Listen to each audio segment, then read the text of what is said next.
As I presented last day in Twitter, we had a bearish divergence in the shorter time frame for XRP. So we can actually consider that as a pullback as well, because that's on a shorter time frame. And news outlets also show similar opinion, pointing towards a new market cycle in the long run. From the interview, which we can see here, the valuable info which we can get is that someone who understands the vision of Ripple is holding on to his XRP, or we can even say he's accumulating, and he has zero doubt about the potential of the XRP. So if that's the case, that should be considered as a strong fundamental, because he is someone who understands the vision of Ripple the company and holds XRP.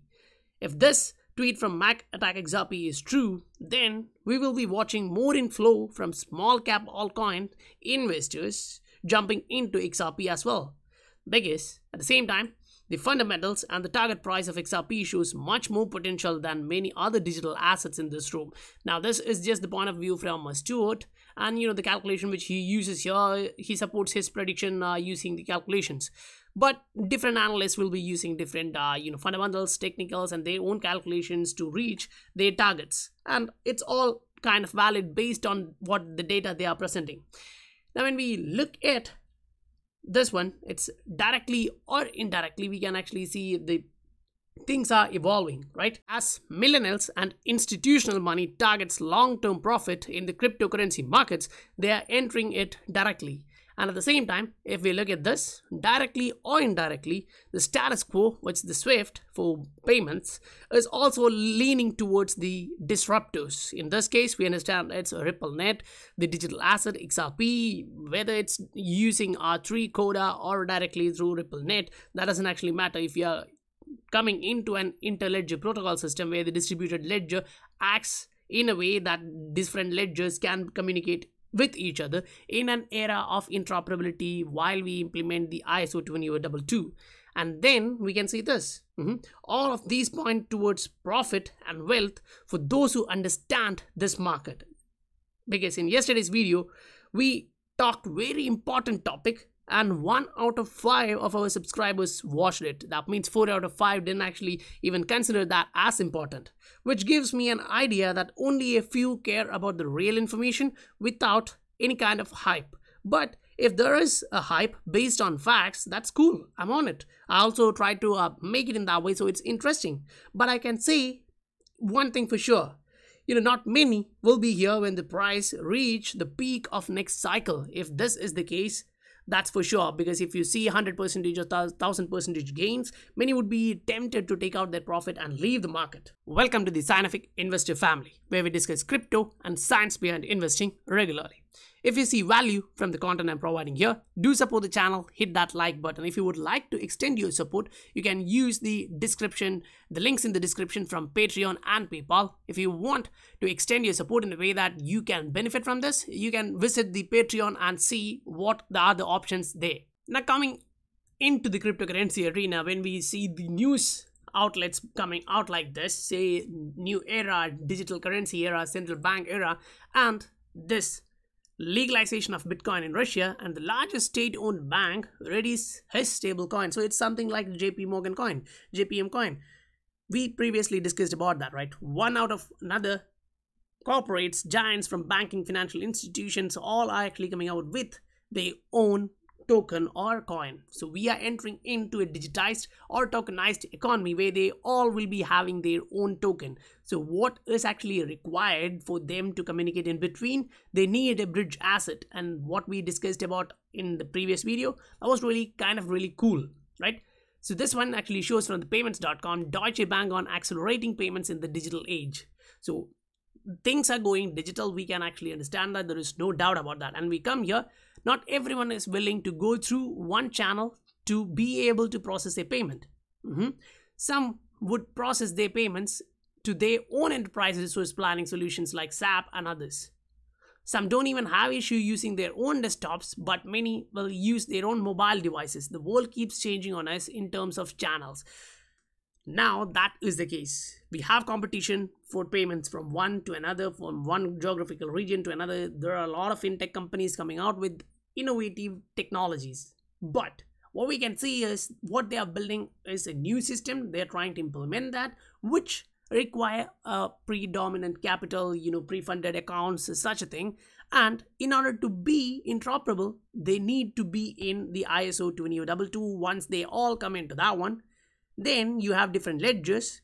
And by that time, based on what we can see now, it's for sure that we will be having a digital dollar, digital yuan, and every central bank currency in a digitized manner, kind of a tokenized manner, a token. So they will need an interoperable ledger itself to bridge between them. And here, Ripple CEO thinks governments are talking cryptocurrency seriously. Why? Because this technology is actually enabling them to think that way. Now, this is a tweet which we presented previously in a different aspect, but when we cover through this article, that point which is being highlighted is also cool. USD is still the global reserve currency, but the favoritism towards the United States dollar is reducing substantially. In last video, we actually talked about China and Russia ditching that. We saw UAE and Arab Monetary Fund coming out with their own currency. They are thinking about using that currency for the transactions. So the dollar as a reserve is kind of being threatened, and they have to do something to stand there.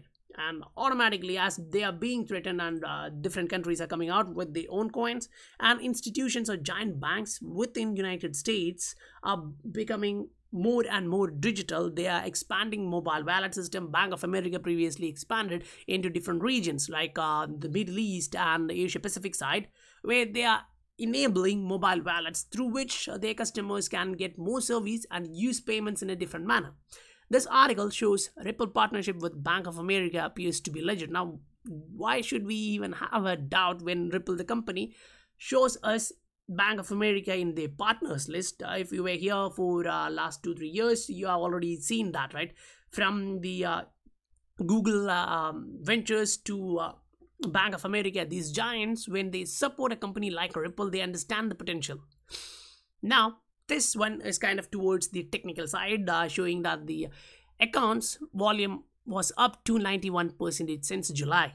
That is actually a high, amount to consider, because when we see this, say other asset holders are moving into XRP and then focusing on the new XRP account creation, that is legit. You can't deny that one, because understanding this is more than easy when we see this thing, right? Newcomers are entering into the market. Automatically, they won't be jumping fully in. They will be checking where there is a price correction, where they can actually get the coin for a bit lower price, so they can average it down, so it's better for them. So since July, based on this article, you can actually see that the number of XRP accounts is increasing. So that's actually a positive news. Now, considering this from Bank of International Settlements, release of the monetary policy report. Now, we all understand that we are going through a crisis. Payments and other streams have to be evolved based on the current aspect. They are trying to take out the cash from the economy, and at the same time, we previously discussed here, we are looking at a great depression. And I remember when I was using the term depression, people were kind of, no, you can't use that, just say recession. This is a term which is being used from a long time, economic depression. So when we come here at the bottom, you can see the global economy faced its biggest declines since the Great Depression. So automatically, when we look at the history and what's happening as of now, we can clearly understand that this is not going well, and governments and supranational organizations need to take unthinkable, unimaginable steps based on, when a common man thinks, no, I don't even think that that's going to be possibly happening. I was talking to one of my relatives about central bank digital currency. It's going to be like that. They are going to take out the fiat. So when we actually try to present this with facts from institutions like BIS, IMF, UN and all. Well, I even presented World Economic Forum report, but they are kind of, nah, you're kind of mad. You don't know what's happening. You're still 30 and that doesn't even count, because whoever I'm talking to is elder than me, and they kind of ignore what the young people try to illustrate, even though we try to illustrate it with facts. So those who are listening to me, I can say this. We all know this is fact, and we are entering into a new reset, right? A great reset. We showed you from the World Economic Forum, United Nations, everything is targeting towards 2025 and 2030.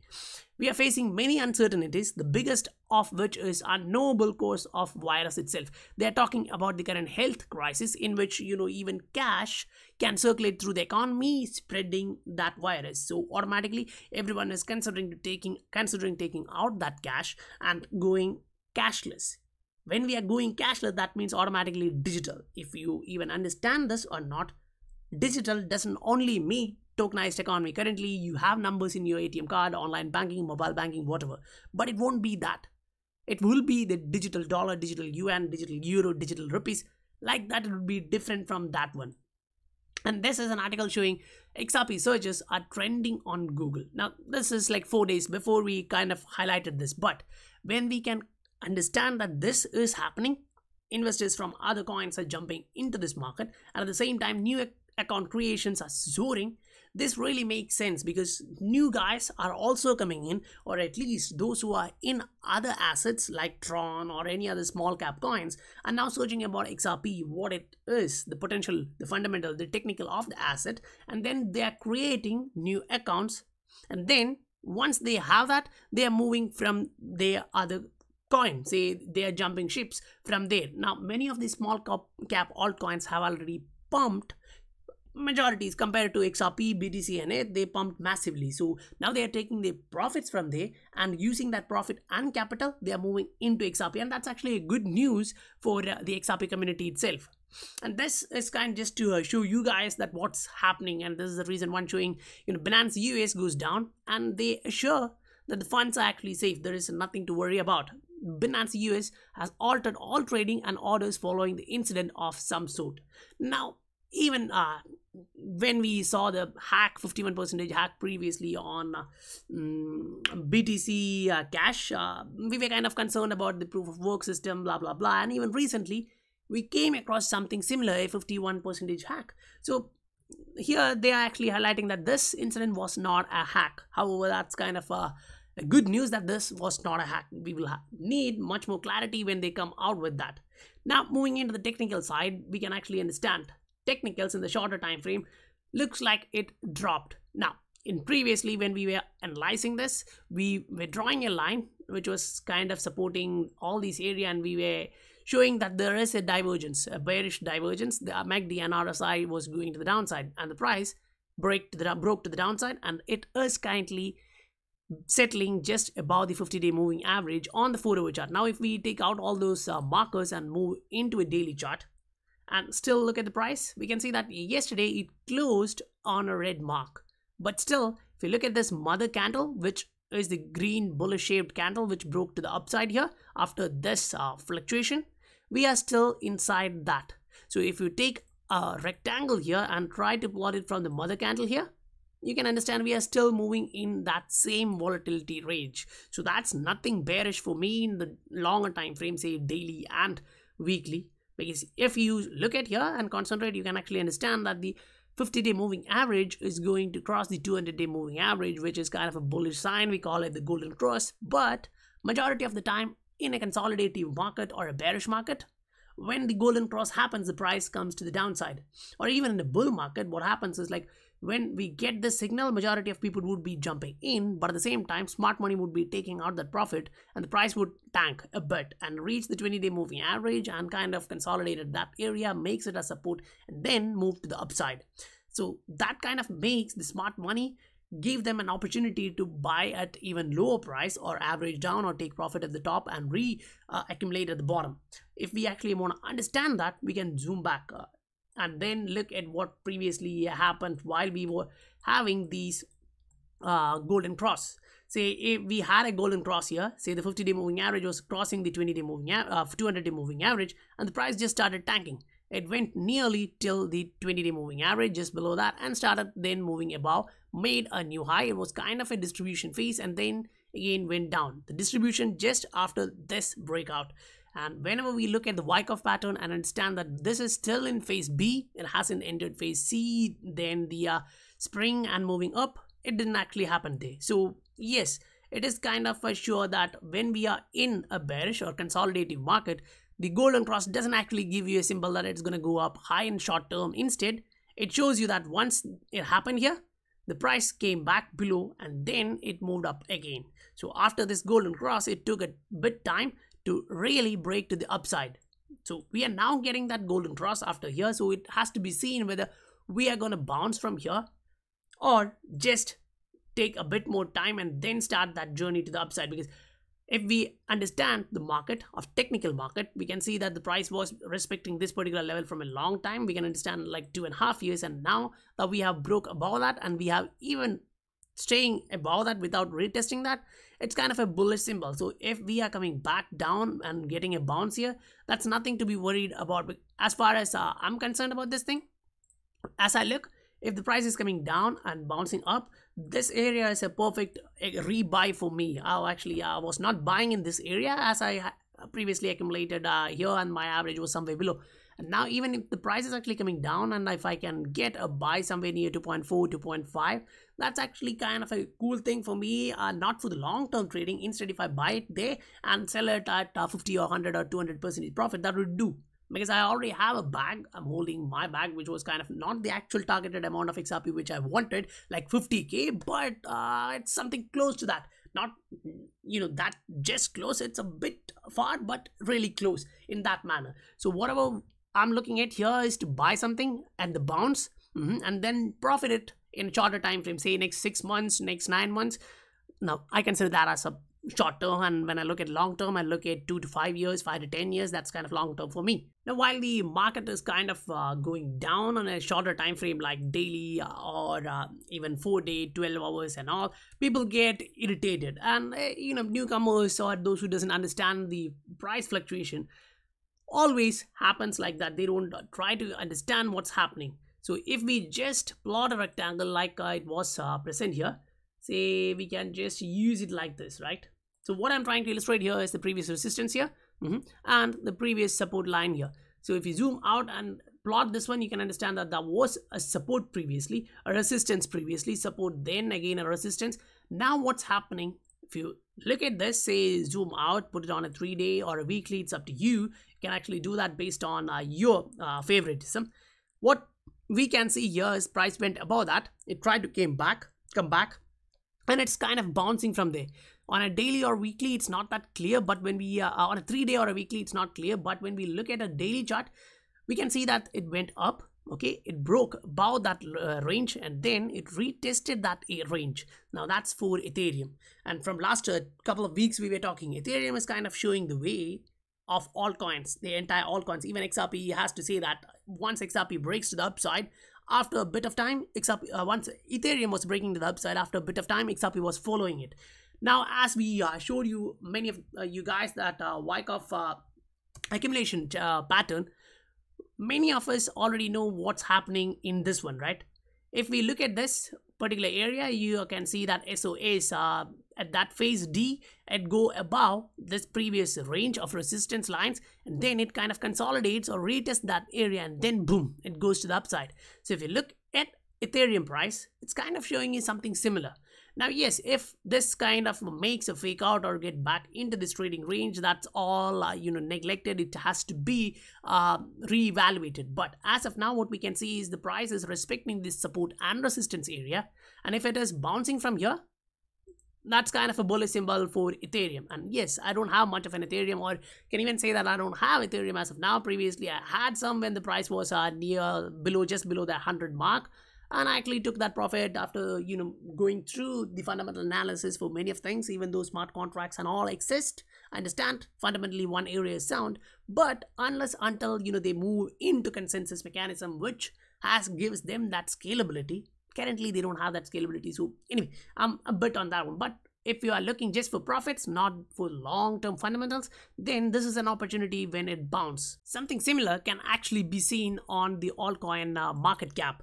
When we look at the altcoin market cap, it was bouncing previously, and we were talking about the 244% target. We are still around that 43% of target, so 200% is left on that target. So once we break above this one, say if you zoom in on a 4-hour or a 12-hour chart, you can see that the price, I'm sorry about that, just zoom out, take it, pan it a bit down, and if you zoom in here, this particular high is kind of being repeated here.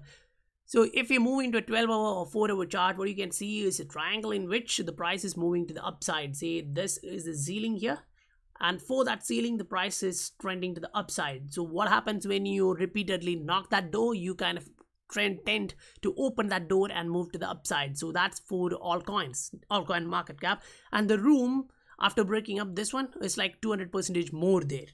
So that's on a shorter time frame. If you look on a weekly and longer time frame, you have a whole lot upside. It's asymmetrically upside. And if we actually jump back into XRP before we wipe up this episode, wrap up this episode, what we can understand on a smaller time frame, say we jump into a 2-hour or 1-hour chart. This is a 2-hour chart.